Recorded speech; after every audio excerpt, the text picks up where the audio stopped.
ஷர்மிளா வணக்கம். நிச்சயமாக திருநெல்வேலி மாவட்டம் முழுவதும் விஜய் மேஜிக் என்றே குறிப்பிட வேண்டும். தமிழக வெற்றிக் கழக தலைவர் விஜய்க்கு திருநெல்வேலி மாவட்டத்தில் கிடைத்த அலைமோதிய ஆதரவு, தமிழக வெற்றி கழகத்தின் அதிரடி வெற்றி குறித்த தகவல்களை விரிவாக பார்க்கலாம். தமிழக சட்டமன்ற தேர்தல் முடிவுகளில் அனைவரது கவனத்தையும் ஈர்த்திருப்பது திருநெல்வேலி மாவட்டத்தின் தேர்தல் நிலவரம் தான்.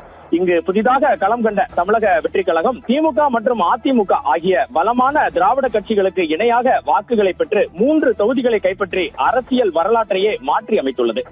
தேர்தல் பிரச்சாரத்தின் போதே திருநெல்வேலி மாவட்டத்தில் விஜய்க்கு மிகப்பெரிய வரவேற்பு கிடைத்தது. ஒருமுறை திருநெல்வேலிக்கு நேரடியாக வந்து சென்ற அவர் அடுத்த முறை கன்னியாகுமரி செல்லும் வழியில் 2வது முறையும் திருநெல்வேலிக்கு வந்து சென்றார். அவர் சென்ற இடமெல்லாம் மக்கள் கூட்டத்தால் சாலைகள் ஸ்தம்பித்தன. இளைஞர்கள் மட்டுமின்றி பெண்களும் முதியவர்களும் விஜயின் வருகையை ஆவலுடன் எதிர்பார்த்ததை நாம் பதிவு செய்தோம். இந்த மக்கள் ஆதரவு வெறும் கூட்டமாக மட்டும் இல்லாமல் வாக்குகளாகவும் மாறி இருப்பதை இந்த தேர்தல் முடிவுகள் தற்போது உறுதிப்படுத்தியுள்ளன. திருநெல்வேலி மாவட்டத்தில் உள்ள 5 தொகுதிகளில் தமிழக வெற்றி கழகம் 3 இடங்களில் மிகப்பெரிய வெற்றியை பதிவு செய்துள்ளது.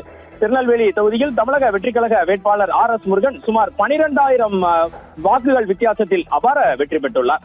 நாங்குநேரி தொகுதியில் வேட்பாளர் ரெட்டியார்பட்டி நாராயணன் சுமார் 17,000 வாக்குகள் வித்தியாசத்தில் அபார வெற்றியை பதிவு செய்துள்ளார். ராதாபுரம் தொகுதியில் பார்த்தீர்கள் என்றால் சபாநாயகர் அப்பாவுவை அதிரடியாக 13,000 வாக்குகள் வித்தியாசத்தில் தோற்கடித்து தமிழக வெற்றி கழக வேட்பாளர் சதீஷ் கிறிஸ்டோபர் தனது வெற்றியை பதிவு செய்தார்.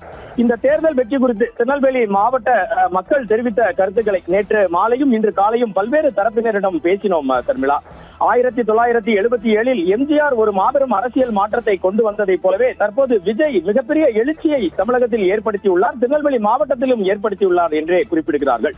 திருநெல்வேலி மாவட்ட மக்கள் மாற்றத்தை விரும்பியது இந்த முடிவுகள் காட்டுகின்றன என உற்சாகத்துடன் சத்தியம் தொலைக்காட்சியிடம் பல்வேறு தரப்பினரும் தங்களது கருத்துக்களை பதிவு செய்தனர்.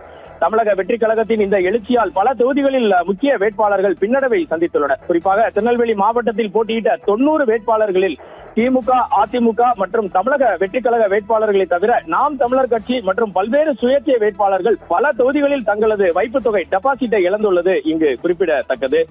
வாக்கு எண்ணிக்கை மையமான நெல்லை அரசு பொறியியல் கல்லூரியின் முன்பு தமிழக வெற்றி கழக தொண்டர்கள் திரண்டு தங்களது தலைவர் விஜயின் போஸ்டர்களை ஏந்தி பட்டாசு வெடித்து இனிப்புகள் வழங்கி நேற்று கொண்டாடி மகிழ்ந்தனர்.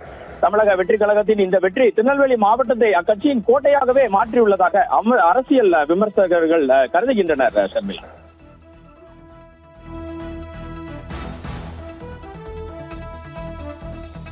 திருநெல்வேலியில் விஜயின் வெற்றி பின்னணி குறித்த தகவல்களை வழங்கியமைக்கு நன்றி வனராஜ் சங்கர்.